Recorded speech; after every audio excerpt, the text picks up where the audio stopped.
नटराजप्रसादस्तोत्रं प्रत्यूहध्वान्तचण्डांशुः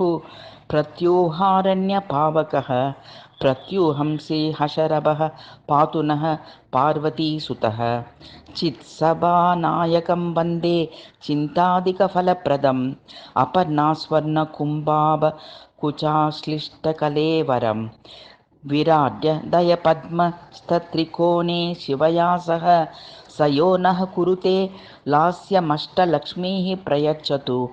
श्रुतिस्तम्भान्तरे चक्रयुग्मे गिरिजया सह स यो नः कुरुते लास्यमष्टलक्ष्मीः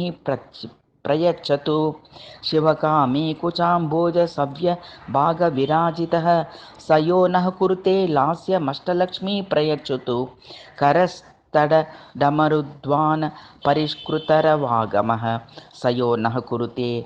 लास्यमष्टलक्ष्मी प्रयच्छतु नारदब्रह्मगोविन्द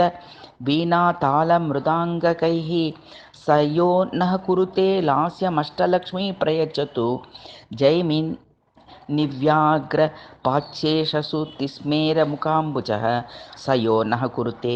लास्यमष्टलक्ष्मी प्रयच्छतु तिल्वविप्रैस्त्रयीमार्गपूजिताङ्घ्रि सरोरुहः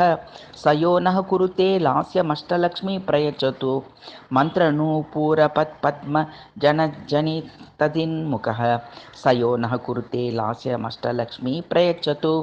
सम्पत्प्रदमिदं स्तोत्रं प्रातरुत्थाय पठेत् अचलां श्रियम् आप्नोति नटराजप्रसादतः।